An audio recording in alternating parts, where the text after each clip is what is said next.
Italy sells a dream: the food, the history, the romance. But not every famous Italian city is as it seems in the brochures. We ranked 15 of the biggest names from worst to best, weighing the scams, the crowds, the costs, and the payoff. And number 1 isn't Rome or Florence. It might be the single most beautiful place in Europe. We start at the bottom, number 15, with a city carrying one of the most glamorous names in Italy that somehow lets down nearly every American who lands expecting La Dolce Vita, Milan.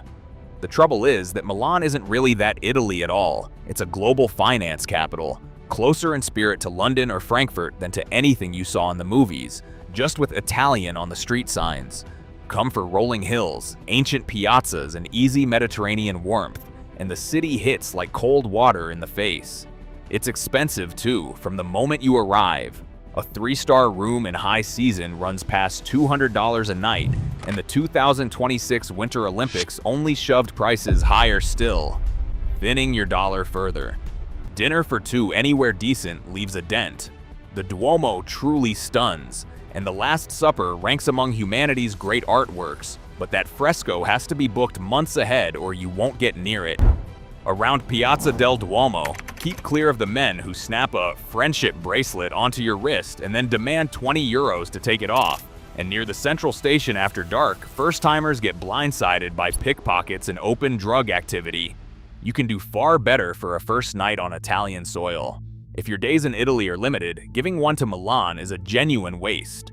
This is a city to change trains in, not to build a trip around, and most seasoned travelers treat it exactly that way. A fast look at the Duomo and the fresco, then straight onto a train south toward the real thing. If Milan disappoints on reputation, our next stop leans its whole economy on a single tilting gimmick. Number 14 is Pisa, bluntly, a layover that somehow talked the world into treating it as a destination. The Leaning Tower, out in the Campo dei Miracoli, is honestly striking up close. The way it hangs at nearly 4 degrees off vertical, year after year, while millions crowd in to photograph it, earns the fame. But snap the obligatory shot of yourself holding it up, and you've basically done Pisa.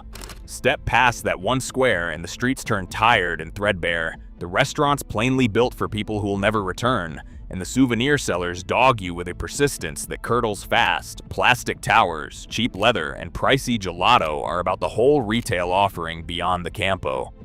Geography built this place as a 2-hour stop.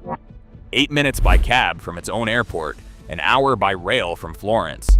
Worth knowing too is the long-running scam on the Pisa to Florence regional train, where con artists posing as ticket inspectors corner bewildered tourists and demand cash on the spot for unvalidated tickets. The defense is simple: stamp your paper ticket in the little green and white machines on the platform before boarding, because a real conductor can fine you 50 to 200 euros if you don't. Pisa isn't dangerous, it just isn't rewarding, a one-trick town that's been coasting on the same act for centuries. Spend your energy somewhere that gives something back. The kindest thing to do with Pisa is fold it into a Florence day trip. An hour there, the photo, a quick look at the cathedral and baptistry sharing that same square, and back aboard the train before the vendors grind you down. Some cities let their reputation build quietly. Our next one announces it the moment you step off the plane. Number 13, Catania sits on Sicily's east coast in the shadow of Mount Etna, Europe's most active volcano, and pairs some of the country's worst crime figures with infrastructure that Etna can knock out without warning. In the summer of 2024, ashfall shut the airport for days, grounded international flights, and stranded travelers with no information and no compensation. And that's no freak occurrence. Serious ash-producing eruptions hit several times a year, with flight chaos close behind. On the crime side, Catania's index sits at 57.2 in the surveys that track it, among the highest in Italy for personal safety, and car theft is common enough that renting a vehicle is a real financial gamble. Local authorities flag the outer districts of Librino and Nesima as places to avoid without a guide, and even by the central station and the famous La Pesceria fish market, solo travelers draw unwanted attention once the morning bustle fades. That market, for the record, is extraordinary, a loud, glinting sprawl of swordfish and tuna on crushed ice. But the move is to see it and go, not to linger. The Baroque architecture is beautiful, framed by streets that look like nobody's maintained them in years. Between the volcanic risk, the crime reports, and the unreliable services, Catania is a hard sell when better options sit close by, which is a real shame because the region around it is spectacular. Etna is a world-class climb, and the Baroque towns of the Val di Noto nearby rank among Sicily's finest. Treat Catania as a launchpad you pass through quickly, not a place to settle. Number 12 has troubles that run deeper still, built up over decades. Meet Naples, a city of extremes in every direction. Its food is a genuine world beater, with real Neapolitan pizza from wood-fired ovens, seafood straight off the boats, and fried street snacks from vendors who've worked the same corners for generations, and the history is staggering.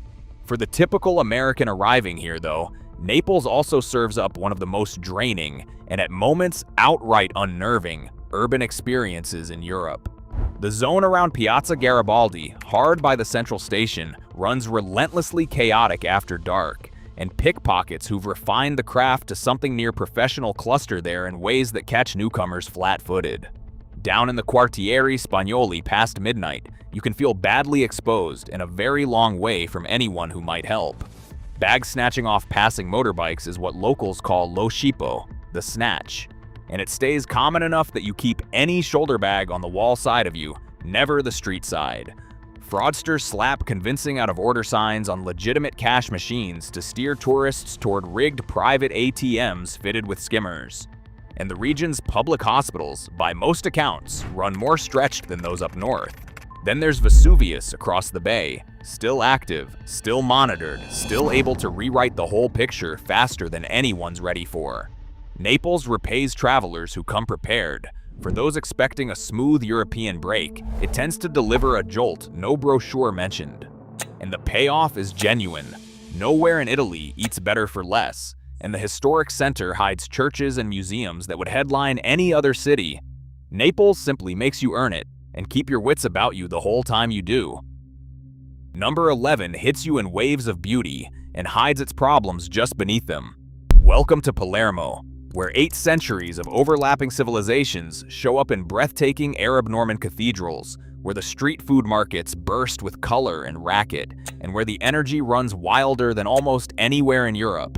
Inside the royal palace, the Palatine Chapel wears Byzantine gold mosaics from floor line to ceiling, and the way they take the light is almost beyond description. But under that dazzling surface sit structural problems that quietly color a visitor's every move. Organized crime here isn't a museum relic. Cosa Nostra still runs a protection payment system known as the Pizzo, and credible estimates suggest a large share of local businesses pay into it in some form. You'll never witness it directly, yet it nudges prices up and accountability down across the service economy in ways you feel more than see. Car theft ranks among Italy's worst, and women traveling alone report street harassment more aggressive and relentless than in most of the country, rarely physically dangerous, but wearing, and enough to hang a cloud over a trip. The great markets, Ballaro and Vucciria, thrill in daylight, all spleen sandwiches and produce and cheap clothes. After 10 at night, those same lanes draw a different crowd, with open dealing and drink-fueled friction in corners that charmed you hours earlier. Local police describe neighborhoods like the Zen district in Brancaccio as effectively ungoverned after dark. Add traffic where red lights read as suggestions and crosswalks as decoration, and you get a city that demands constant alertness just to move through. Palermo's cultural rewards are enormous, but only for travelers who arrive with the preparation and honest awareness most simply don't. Book a guided market tour, stick to busy central streets after dark, and come for the mosaics and the food rather than an easy seaside break, and the city opens up. Arrive casual and unaware, and it slowly wears you flat. Number 10 carries real historical weight and asks a lot in return. Genoa, on the Italian Riviera, gave the world Christopher Columbus, holds a UNESCO-listed old port, and threads its center with the Carugi, a medieval warren of lanes so architecturally dramatic it's almost without equal in Europe. Buildings 6 and 7 stories tall, rising sheer on both sides, daylight filtering down in long, strange shafts. For lovers of history and raw urban texture, it's an extraordinary place to get lost in. And getting lost is the catch. By a wide margin, visitors report feeling badly disoriented inside the Carugi, and that has consequences. By day, the alleys hum with craftsmen, bakeries turning out olive oil focaccia the Ligurian way, and an unfiltered working-class life. After 10 at night, they empty with a suddenness that unsettles people. The light gone entirely below the rooftops, and stretches like Via Pre, the Maddalena Quarter, and the lanes around the Old Port, turning into areas where local police reports log assaults and robberies with some regularity. As one of Italy's busiest cruise ports, Genoa also draws specialized con artists who've studied the ground. In 2026, a well-documented racket sprang up around fake ecological access passes, slick laminated cards pushed on confused arrivals by the port gates, and unofficial guides near the Carugi offer to walk you through the maze for a fair-sounding fee, then name a far steeper price once you're deep inside and unsure of the way out. Pickpocketing on the escalators at the San Giorgio metro station ranks among the worst in the city. Genoa isn't without genuine reward. The pesto here, ground the old Ligurian way with mortar and pestle, is among the best things you'll eat in Italy, but it demands a great deal for what it gives. It's a city for the curious and the streetwise rather than the first-timer. Spend your days deep in the Carugi, eat the focaccia and the pesto, and be back near your hotel before the lane's empty, and Genoa gives up rewards few tourists ever see. Number 9 ranks among the most photographed spots on the planet, and the picture is entirely real. It just costs more than you think, in every sense. You've seen Positano, pastel houses stacked up a cliff over water too blue to look real, lemon-draped terraces, a toy harbor that seems painted rather than built. Stand on a terrace above it at 7 in the morning, before the crowds and while the light's still soft and golden, and it's flat out beautiful. What the photos leave out is the price of standing inside that frame. 3-star rooms start around $300 a night in peak summer, and the top end routinely blows past $1,000 for rooms that anywhere else would struggle to justify half of it. And for that money, the service often falls short, with thin staffing, slow response, and the unmistakable sense that the hotel knows you've nowhere else to go. Getting anywhere means hauling yourself up and down hundreds of steep stone stairs, because the town hasn't one flat street to its name, not a single one, which makes it flatly impractical for anyone with mobility limits. The lone road in and out, the narrow SS 163, alternates access by license plate number on the busiest days, or the jams drag on for 3 and 4 hours. And waterfront restaurants routinely price seafood by weight, quoting per 100 grams rather than per plate, so a simple grilled fish can land a bill triple what the menu implied. Positano delivers a real view, but it's been so completely turned into a product that the authentic Italy most travelers are chasing has been squeezed almost entirely out. You pay resort money for a place that reads as Italy from afar and plays like a pricey theme park the moment you're standing in it. The smart play is to come for the day from Sorrento rather than sleep here. Same impossible view, same lemon-scented terraces, same photographs, without surrendering a 4-figure hotel bill for the privilege of climbing stairs to reach your room. Now the list turns a corner. Number 8 is the kind of place seasoned travelers pass to each other like a secret. Lucca, wrapped in a flawless ring of Renaissance walls at the center of Tuscany, has almost no petty crime. No vendors working you on the street. And none of that low hum of every exchange being a transaction about to go sideways. Families and older travelers find it especially easy. The ground inside the walls is flat. A rarity among Italy's historic cities, the lanes are spotless, and the tempo stays gentle enough that you can simply be there without staying on guard.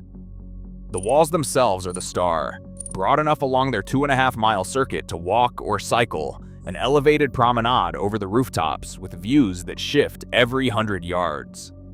Up top, watching Tuscan hills in the distance as local families pedal past with their kids, you feel something quietly rare in Italy.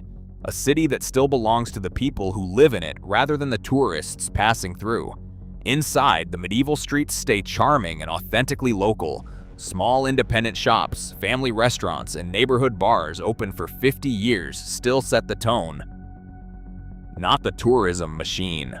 The honest catch is that Lucca runs quiet, and travelers craving strong cultural momentum and back-to-back blockbuster museums may find it a touch too still.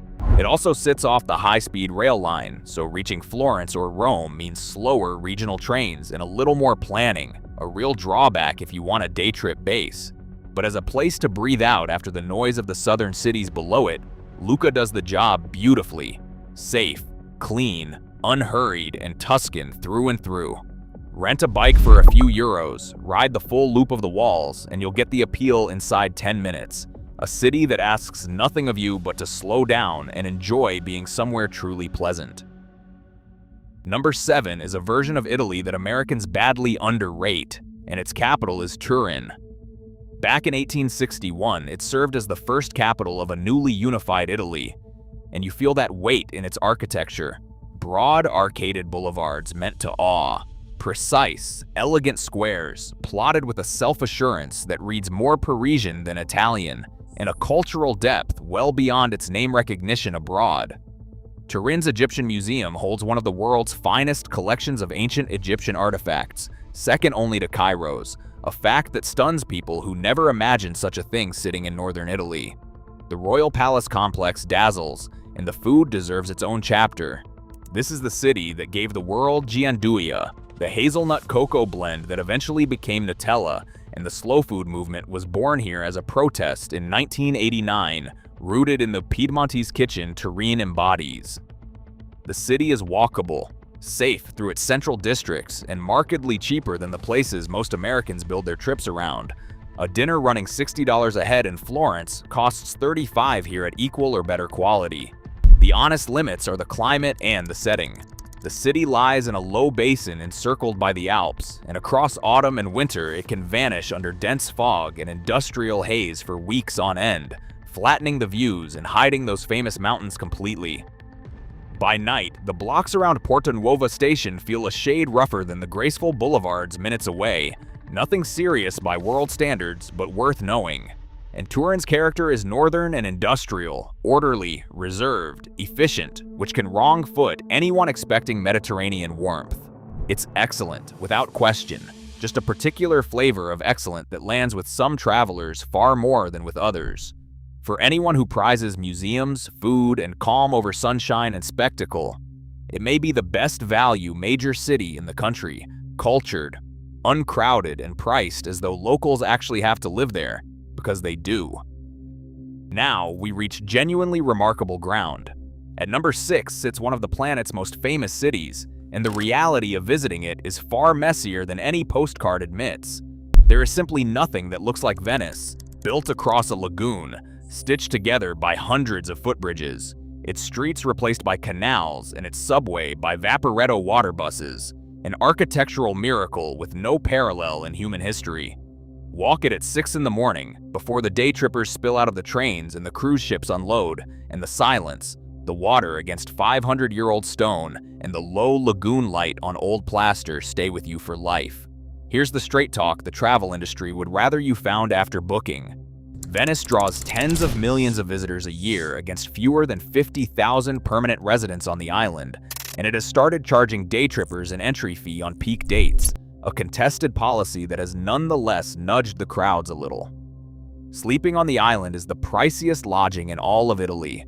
Rates that would land a fine hotel in Rome buy a modest room with a sliver of canal view here, which is why many Americans sensibly stay over in Mestre on the mainland and commute by train, though the area around Mestre station after dark wants the same awareness as any transit zone.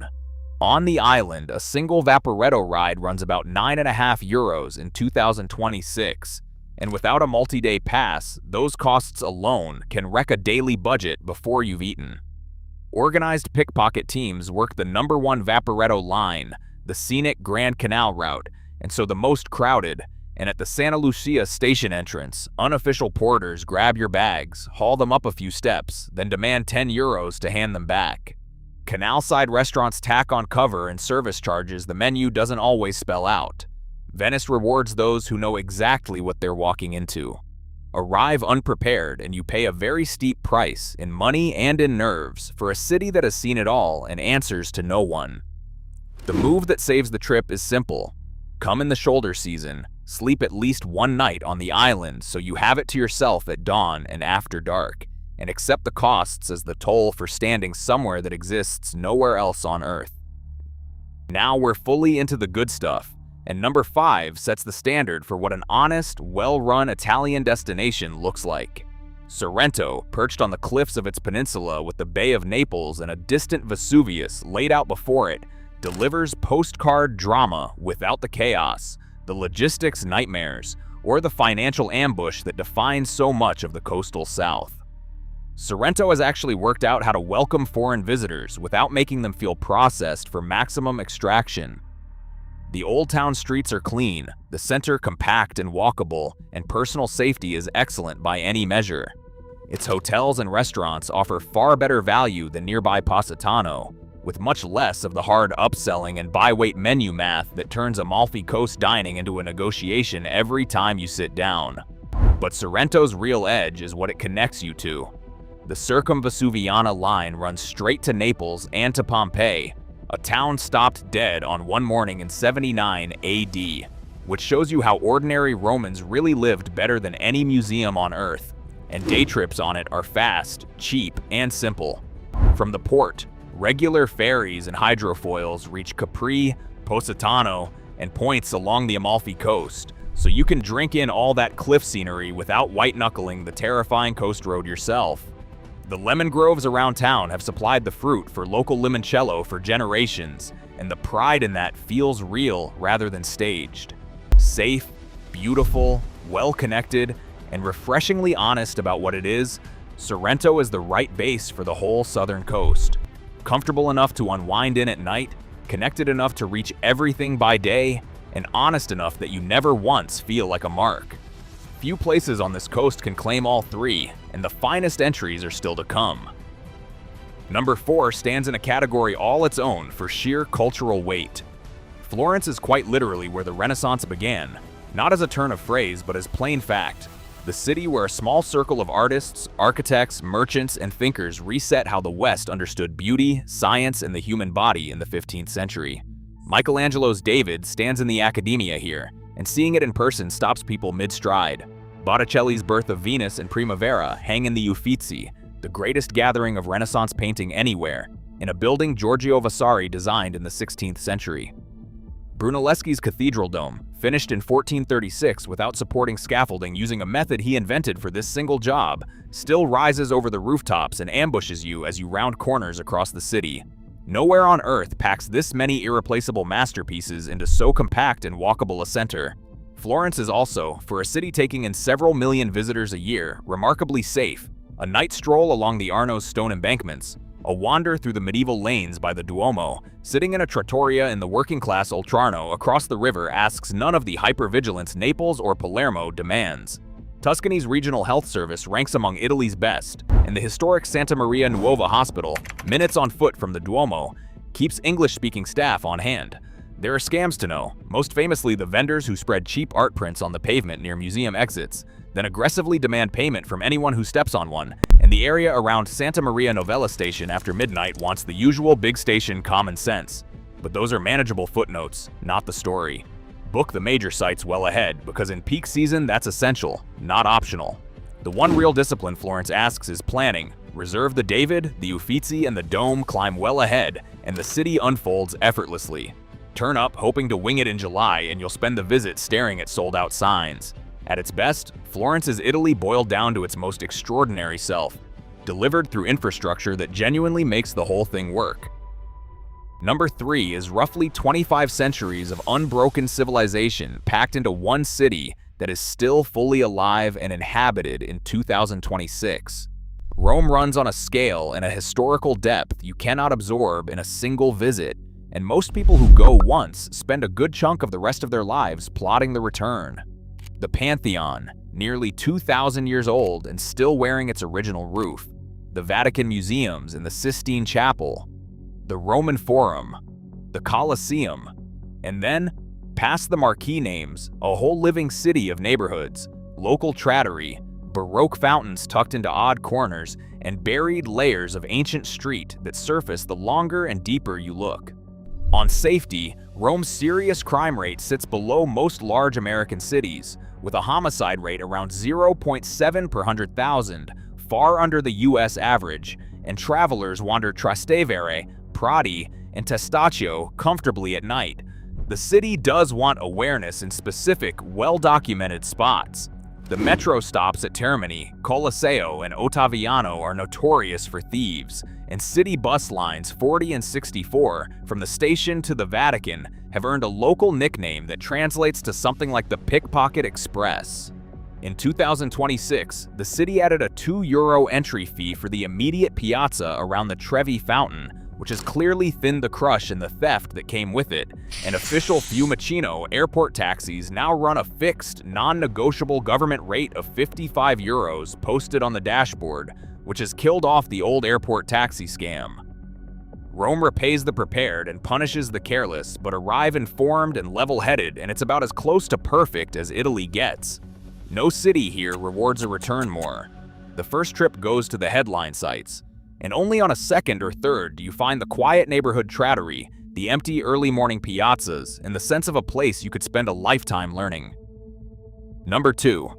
Surprised even us when we assembled this list. A city plenty of Americans have never seriously weighed, and skipping it is one of the great missed chances in Italian travel.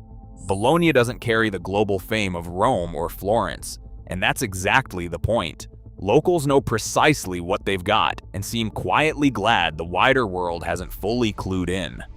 This is the culinary capital of Italy, an outrageous claim in a country where the smallest village takes food more seriously than most nations take anything, and Bologna earns it. Ragu Bolognese was born in these kitchens, and the version in the city's family-run trattoria shares almost nothing with the jarred sauce the name conjures back home. Tortellini started here too. Little hand-folded parcels of pork, prosciutto, and Parmigiano Reggiano floating in a clear broth built to let that delicate filling speak. The cured meats of the surrounding Emilia-Romagna, mortadella, culatello, prosciutto da Parma set the bar. The rest of the country is judged against. Eating here isn't authenticity staged for tourists. It's the real thing at prices well under Florence or Venice, in rooms where the owner's grandmother watches from a framed photo and the recipe predates most of us. The practical case runs even deeper. Bologna is Italy's rail hub, and from its underground high-speed station you can reach Florence in 35 minutes, Venice in about 40, and Milan or Rome in roughly an hour, which makes it the single best base for touring the country efficiently and cheaply. Something seasoned European travelers have quietly known for years. Safety is excellent across the board, with very low petty crime and none of the street scam culture that dogs Rome or Venice, while a big university population keeps the place lively and cosmopolitan without the edge such districts carry in larger cities. The medieval arcades, the portici, run for miles through the historic center, kilometers of covered walkway shading you in summer and sheltering you in winter, and the Emilia-Romagna health system ranks among Europe's finest.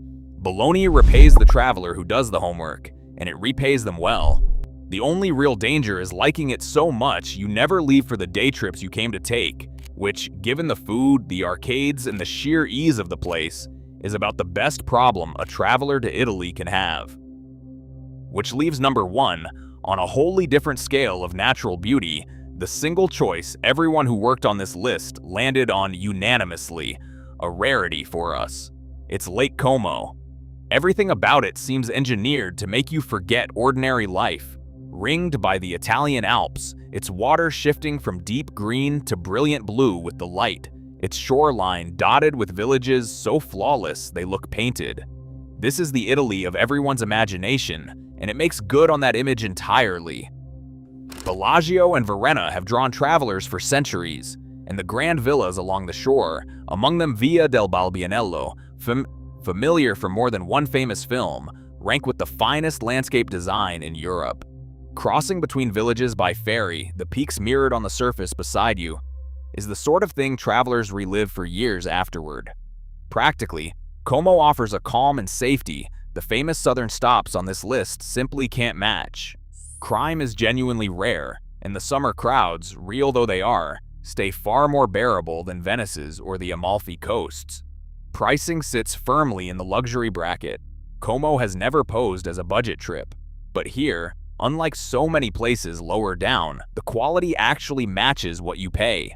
This, in the end, is the Italy that quietly makes the whole case. No scams, no crushing crowds, no padded bills for why you fell for the country to begin with.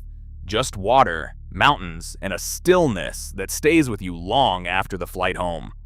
Give it 2 or 3 unhurried days, move between the villages by boat, and let the lake set the pace, and you'll leave understanding exactly why our whole team put it first, without a single dissenting voice. Book the famous cities for their art and their history, but save room for the one place on this list that asks nothing of you but to look. That's the ranking. 15 of Italy's biggest names, from the ones that can sink a trip to the one worth building the whole journey around. Wherever you point your itinerary, go in knowing what's waiting, the beauty and the catch both, and Italy will give you the trip you actually came for.